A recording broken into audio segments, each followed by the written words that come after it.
thrilling to have you here. We got to spend some time listening to that song with Kanye just a couple of weeks ago, and I loved it so much, I said, we got to play it one more time for everybody. You guys, both of you, have created a remarkable empire. That's why I wanted to talk to you, because I think you have changed culture, you've changed social media, you've changed marketing, and you've changed the way we all think about so much of this. Just to give everybody a little bit of some stats here, Kris has trademarked momager, as in manager. Between Kim, Khloe, Kourtney, Kylie, and Kendall, there are 600 million Instagram followers for this family. Kylie's business is worth $1 billion. You just started Skims, and I'm told sold $2 million of product literally in the first couple of minutes of it going live. And it's just an extraordinary thing that has happened over these past close to 20 years that so many of us have watched you grow up, frankly, on TV and now social media. And so where I wanted to start with you in terms of how you've built this, and it's not just you've done it once, you've done it now many, many times as the momager of this family, and with so many things that you've been doing, is what the plan was, or was there ever a plan for this to happen? Well, I think, I think it's important to remember that when we first got started and started filming our show back in the early 2000s, there was barely Twitter. And I remember Ryan Seacrest calling me up and saying, you got to tell Kim about this little thing called Twitter, because she might find it really helpful and, some business stuff. And Kim really was the first one in my family that really taught the rest of us how to navigate that platform, and then all the other ones that were out at the time. And we were my kids were barely off this thing called a two-way that was the phone and pagers and all this other stuff. And it was so funny because technology was happening so fast.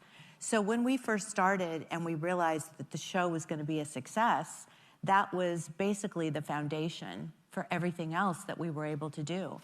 And Kim and I would sit at the end of Remember the year. You said that. And then when you guys see season 18, please all tweet her and remind her that she said that our show was the foundation. The foundation. Things have changed. Okay, well, let me ask you about that foundation and the change, because one of the things we've been talking about a lot recently is this issue of a fragmented media.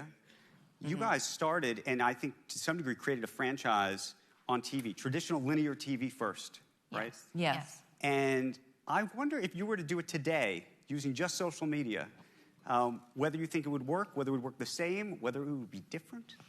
I'm guessing my mom would say it would work the same. She is a big fan of building a brand and social media and using your voice and believing in yourself that you can make it happen through that platform. I think I'm a little bit more traditional, where I think there was some magic of us starting on TV and really building up an audience, and then the magic of timing, of being around at the same time that social media was created. I think there was just like a hit with the TV and then another hit with social media. And so when I choose to promote a product where some people, I think maybe younger generations, will just use social media, I love doing traditional TV. Like Kylie would do. What would Kylie do? Yeah, well, she would probably do just social media. If she's launching a product, it would be strictly on social media. I love to go and do the rounds and do the night shows. I mean, I was talking to Kendall and Kylie about, the days of Leno and Letterman, and they looked at me and was like, who? And I was like mortified. Yeah. I was so mortified. But it's really funny, and it just shows, But there is something to be said about the way we started, the audience that we have now, and the people that follow us, and the consumers that buy our things are the people that became emotionally invested in the family. And there was always a family member that somebody either, loved or wanted to watch their journey. And everybody saw the kids grow up on TV for the last decade or so. Well, and that's what's so interesting to me, because it's generational, right? I mean, you... Totally, and yes. You've actually now sort of almost segmented out, if you will, so many different demographic markets. in terms of both age and all sorts of, and just how people approach the family. So that's what I was thinking. When you guys create products now, do you guys sit around and say, my brand, the Kim brand represents this, the Kylie brand represents this, the Chloe brand represents, that they're all spaced out? And how does this work? Well, they're all separate businesses for sure. And I think everybody has their own completely different demographic. And even if you think about Kim and Kylie, for example, they're, 16 years apart? And, that's 17, that's 2 different generations, basically. And so I think that we do examine, and I treat it like an absolute CEO or COO of the family brand, because we have so much incoming and things to choose from, and banks and... But they're all very separate as well. Yeah, like, I don't sit and discuss with Chloe or Courtney. I mean, to give advice, absolutely. But as far as like the day-to-day managing of our own brands and what we're naturally drawn to and how we operate our businesses is completely individual. Do you feel like you're competing against each other? No, we really honestly don't. We're very supportive. I mean, Kylie and I both have beauty brands. If we happen to be at each other's houses and see products laying around, we'll discuss it. But otherwise, we're very mindful on our calendars to not launch a product on the same time. But if she's launching concealers and I'm launching concealers, they would actually be such a different product. We have different, skin, age demographic, exactly what she was talking about. So we use our products so differently that there has not been any competition. Even in sales-wise, we can see our analytics. There hasn't been any crossover. So hold on. How does this work? I'm assuming there are hundreds of companies that are coming to you every day saying, I want you to do a paid post on Instagram, or I want you to invest in my thing, or become the spokeswoman. All of these people are coming. How do you sort of sort it out? What do you accept that you want to do? What don't you want to do? Take us inside the Kardashian Jenner empire. Well, for a paid post, I am really cautious about like what I spend. So if I overspend on something and a paid post happens to come in at that time, I'll weigh it out and think, okay, well, I have to pay for X, Y, and Z, so this paid post. Oh, you mean your own personal expenses? Yes, my own personal expenses. Or if I'm even like, okay, we have schooling projects, and now it's a little bit more personal for me. If I have a paid post that comes in and I think, okay, well, this can fund X amount of people that are behind bars that can help free them with simple legal fees that they just can't afford, then that would be worth it to me, even if the post might be a little bit off brand for me. I really weigh out different things now than I used to. Okay, so what's on brand for you? Any beauty, as long as it doesn't compete, fitness, health stuff, maybe just any health products. If when I mentioned I was having a CBD baby shower because I needed some calm before the storm of a 4th kid coming, every CBD company on the planet reached out. And it's kind of this joke also that I do. If I really want something and I'm a bit lazy, I can tweet, I'm loving Oreo. I'm craving Oreos right now. And then on my doorstep, every flavor Oreo will show up. It's true. With her name on each cookie. So are there companies though that come to you and you say, look, this is not me, and I'm not going to do it, or I just can't do it for whatever reason? Well, absolutely. I mean, I think we've really learned by trial and error, too, and experience. I mean, there was a time when I was about to say earlier that Kim and I, in the beginning, would sit and have these goals we would write down for the year and what we really wanted to do. And the first thing that we talked about, and Kim's passion was from the very beginning, was fragrance.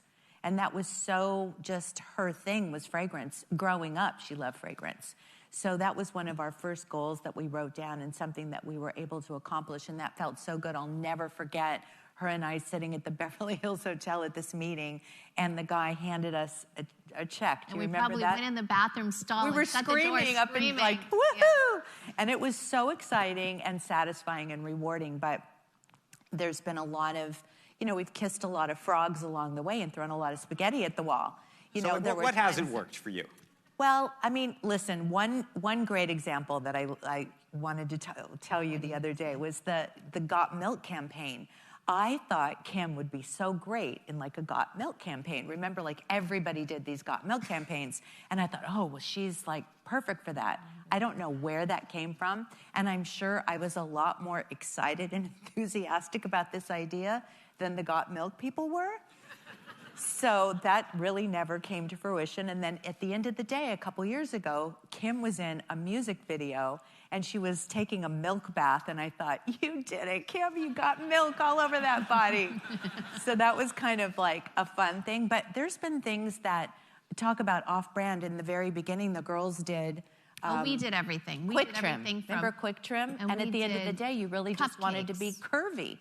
We exactly. did everything you could possibly imagine. If someone came to us with a product, we were just so excited that they were interested, that we would do things that were really off-brand. And I think that even that stage in our life, I look back and think that was such a learning, growing process for us. And I feel like in the last few years, I finally found my voice on what to say no to, what to really stand up for, how to really focus in. There could be amazing deals that come our way, financially, on brand. Everything, fits my criteria. But if there's just no time, like now I feel like there's a power in saying no and having a little bit of time, for my family and self and everything else. Well, you have to have the bandwidth to be able to put that kind of energy and time and creativity into a brand or an idea that somebody wants you to be a part of.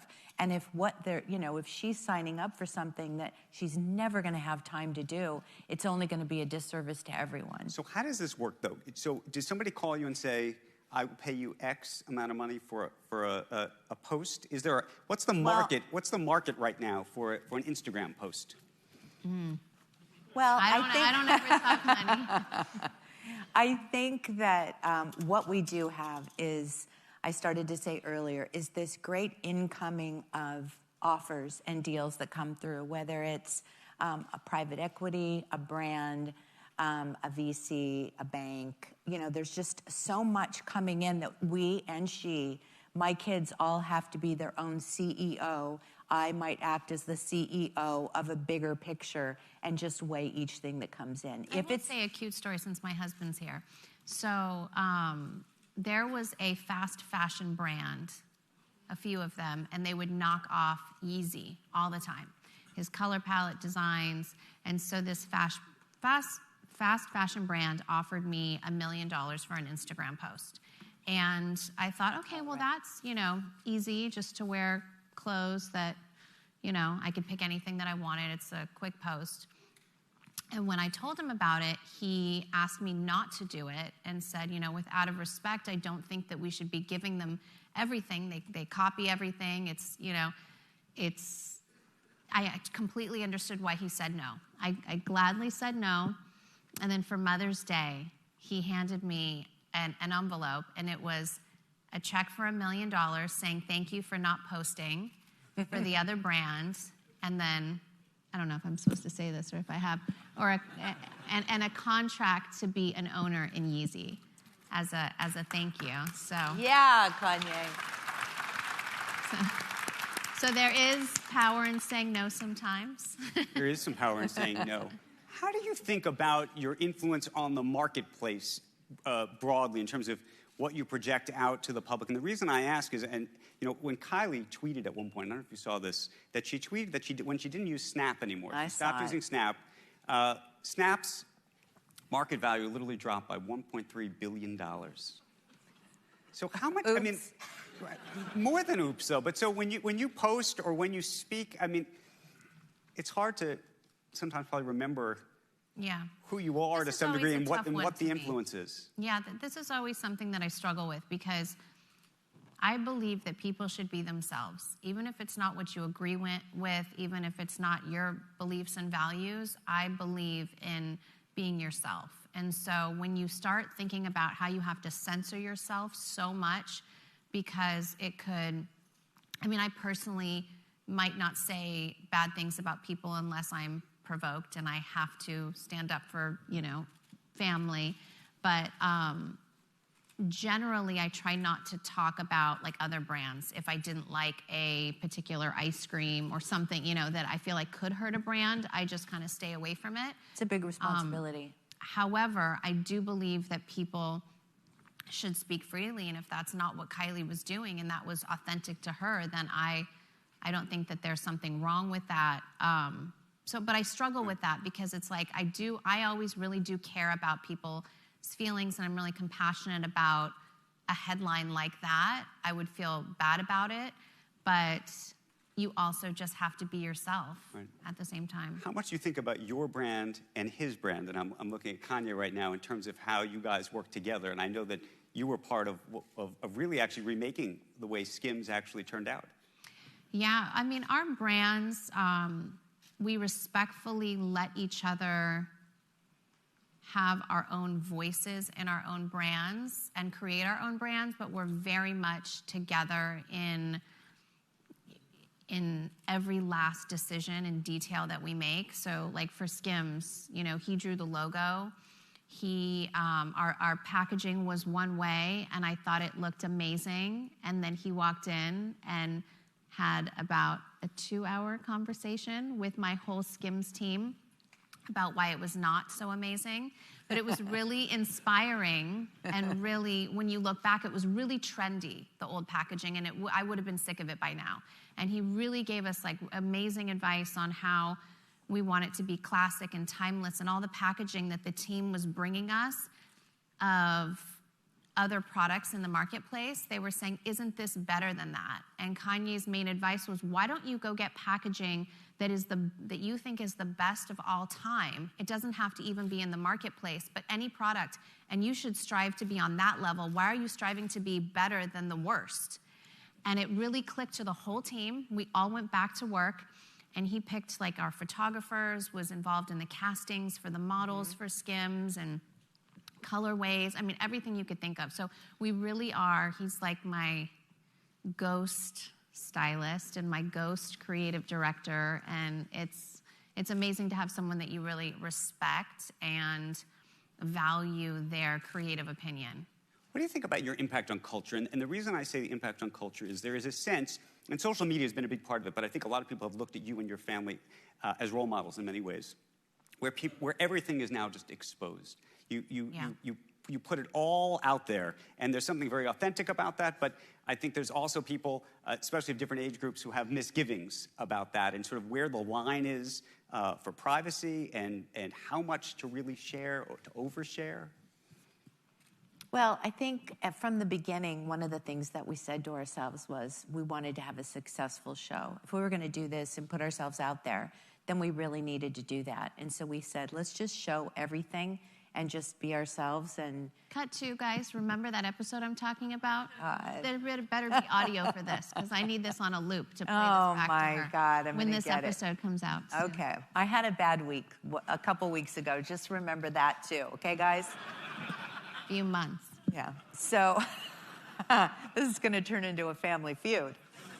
So in the beginning, and that's, I think, was this whole thing is the perfect storm. I think being able to work with the family and having everybody on board, but all at the same time willing to show, the good, the bad, and the ugly. What do you think? We're going to talk to Kevin Systrom in just a little bit, who co-founded Instagram. And there's lots of questions about mental health related to social media, whether it's giving people good or bad body images in terms of how they think about themselves, whether liking is actually a good thing. Right. There's so many people. I meet young people today who say, I just want to get famous as quickly as possible, get as many followers as possible, and then I'm going to figure out a way to monetize that. And nobody has a plan B. That's the problem, is if you really put all of your eggs in this basket, I tell everybody that I speak to is you really have to have something to hang your hat on and create something for yourself that's sustainable and a business that can grow. It's just not about being famous. For us, we happen to be lucky enough and blessed enough to have a show, and that kind of started everything else. Okay, don't say it again. So, that's very valuable, and that's something that continues to be very successful. And almost 200 countries around the world and as many languages. So we got very lucky. It is tricky. And it is, you know, I think about when I raised my kids and screen time, phone time, what to post, what not to post. You know, even posting things in real time, I learned from a bad experience that I had when I was robbed, that people really knew my every move. They knew what I had. They knew where I was, what I was doing, you know. And that, to me, really changed maybe the things that I post. And I still want people to feel like they're along that journey with me, but I might video something and then post it like 30 minutes later when I've left the location, more for privacy. Right. But as far as mental health, I mean, it's something that, you know, I think taking the likes away and taking that aspect away from it would be really beneficial for people. And I know that the Instagram team has been having lots of like inner conversations with a bunch of people to get everyone's take on that, and is taking it really seriously. And that makes me happy. Do you read all your comments? I do not. But I find myself to be extremely mentally strong. And I have people, friends that are obsessed with reading the comments, and I find that to be really unhealthy. So I struggle with like having to step outside of how I feel and thinking about like, what if one of my children was like one of my friends that wasn't as mentally strong and would really be affected by the comments? That would really affect me. Want some water? We'll get you some water if we can get some water. I had a separate question, which relates to this. A lot of the conversation we've been having this morning is about CEOs. Oh, thank you so much. About CEOs who have felt like they are now taking or being pushed to take positions, either political positions or positions in terms of culture and what's happening in society in a way that perhaps they didn't just a couple of years ago. You've gotten very involved in the mass incarceration topic. But I'm curious, actually, from a brand perspective, in terms of how far you think you're willing to go on, you know, we've had people, we're going to talk about gun violence in a minute, actually, after this session. But, you know, whether it's immigration or all of these other issues that are very political, and we live in this sort of very politicized world. You've now spent some time at the White House. Yeah. How do you think about that? I am a really firm believer that you should be who you are, believe in what you want to believe in. And as a brand, I'm the type of person that I could separate political beliefs from brands, and I believe that people should have the right to believe in whatever they want to believe in. And so if I don't really push politics on my brands, I also believe that like Kim Kardashian West is also a person, not just like the KKW brand. So I will speak up personally on politics when I have to and when I want to. Did you get pushback, though? There's some people who like the president, and there's some people who can't stand the president. Yeah, I mean, for me, I focus on prison reform, and the president has done amazing things in prison reform. I will also speak up when I feel like something is not how I feel like the world should be, and that could be immigration or other things. I'm very focused. There's a lot that we have to get done in prison reform, and I believe I will be more beneficial if I just focus on that at the moment. So I'm grateful for that relationship in that area, and I focus on that. But that was a big thing where people, so many people advised me, don't go to the White House. And that didn't make sense to me, because I was like, a life, if someone can get out of prison and get their life back versus my reputation of going to the White House, where there's only one person on this planet that can make the decision, and that would be the president. And that was even a question of, for the media. That just absolutely didn't make sense to me. I would go see anyone in power that would have that decision to change someone's life. You don't like politics. I know you don't like politics. She never talks politics. I want to get to questions in this audience, because I know there are people who want to ask you a handful of questions. Okay. And we're going to do that in just a second. But You're studying to be a lawyer. I am. Your father was a lawyer. L1. It's almost over. Okay, so tell us, what's the plan? What is this about? I think that the more, I would go into the White House, and I remember sitting in the Roosevelt room, and they called me in for a clemency meeting, and I'm thinking to myself, like, holy shit, they're asking me to be in a clemency meeting? Like, I'm just gonna, and I definitely raised my hand and asked questions and was as involved as I could have been, but there were some attorneys there that I knew, and so I felt this comfort in asking them all these questions, and I just wanted to know more. I wanted to, the more that I know, the more that I can do. And it's so interesting, because had I done this back in college, I wouldn't have cared at all. Like, I wouldn't have gotten through it. Now, when I'm studying contracts, and these are like actual life things that I'm dealing with now, and now that I own my own home and I'm old enough, and I'm, studying torts, and I'm learning about personal injury, like everything I'm so interested in, it actually pertains to my life. It does not feel like I'm definitely working really hard, and it's a commitment that I've chosen to take this time away from my family to study and to not go out with my friends and like live a different life. And I'm so okay with that. I love it. And I just hope that one day I can start a firm that will help with prison reform and really help. I would love to hire these men and women that are behind bars, because they know the law better than So you want to start a law? lawyers. You want to start a law firm? I do. Yeah, I really do. Let's open it up to questions, because I know there's so many people who have hands up. I don't know. I see Leslie Stahl, who taught me my whole career watching Leslie Stahl do interviews herself from 60 Minutes. Leslie Stahl, get her a microphone. So first off, Andrew, you're doing a remarkable job. Thank you, and Leslie. I salute you, really. I'm in awe. So many people to interview in one day, wow. And I want to congratulate both of you, not only for building such a successful business, but for using it now for issues that you think are important. But what I want to ask you about is social media in general. It's come under a lot of controversy, attacks, spreading things like calcium pills cure cancer. There's bullying, and now the question of political ads. So this world that you live in has become extremely controversial. And I wonder if you're worried about it, and if you think it will hurt your business just to be on these sites. Just what your general opinion is of the direction social media is taking. I think for me, just to answer your question about as far as family goes, what I worry about are future generations and my grandkids.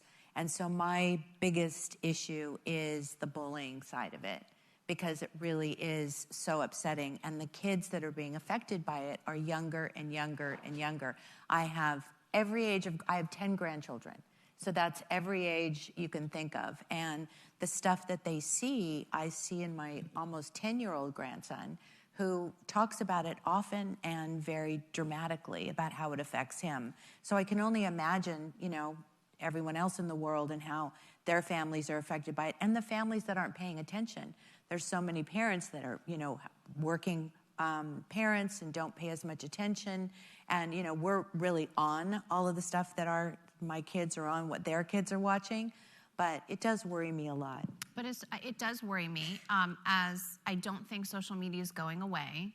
But I do think that, like me, I'd say in the last few years, and my evolution, maybe some of the things that I would post a few years ago wouldn't be certain things that I would post now for those reasons of maybe the wrong message. But I do believe that the social media brands are paying attention. I know that I personally have received meeting requests and calls from really high up people that want opinions and input on how to try to fix these problems. Is it people from Facebook and Instagram, people like that, or from the government? Facebook and Instagram people. So I do know that people are taking it seriously, but it is something that I worry about all the time for my children and what they see. So I hope that they do make some changes just to make it a more friendly place. Let's see if we can sneak in a couple more questions. And I don't know if I can do this. Kanye, can we get you a microphone just for 1 second? I have a question for you, which is, no. You've now joined this family, and they've learned a lot from you, which they just talked about. And I'm actually curious what you have learned from this empire that's being built.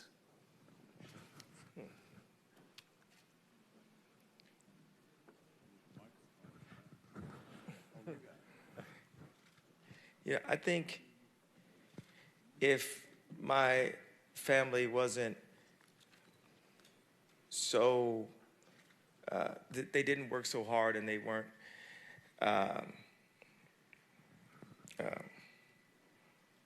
so omnipresent, maybe I would just rest on my laurels of just being the greatest artist of human existence, and that would just be enough.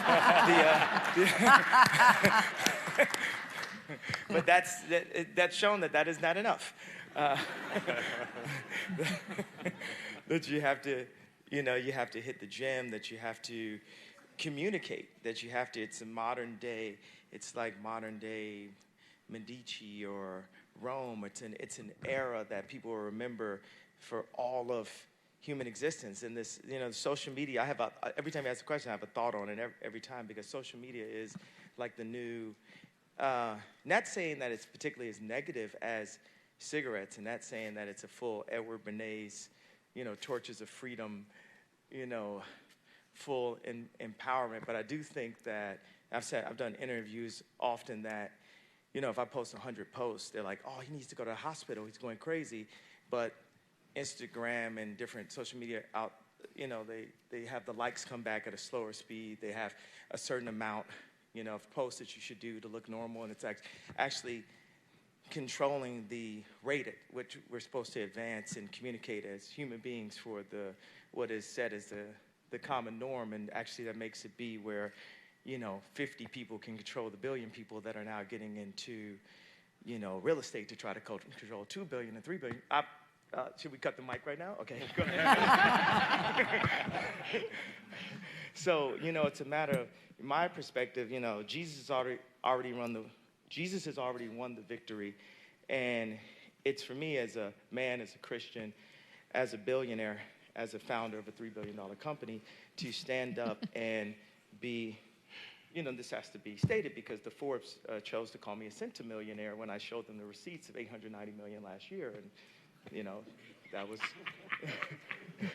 it wasn't funny to me.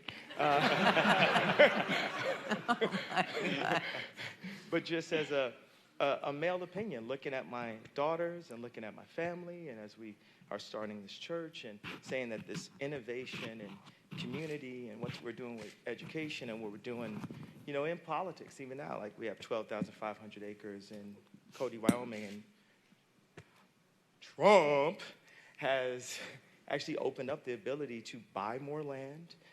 And in America, America, you can buy land and we can be owners, and we don't, often have to be just the product of what Black Twitter tells us what we're supposed to do, or, any black man that, this has been taken out of every single one of my interviews, so I'm going to say it now. My father was a Black Panther. My mother was arrested, for the sit-ins at age 6 to fight for us to have the right to vote. But it was the right to vote for who we tell you to vote on. It's okay that any black man voted for Hillary, this is coming up next, but if a black man didn't vote for Hillary, you're a coon.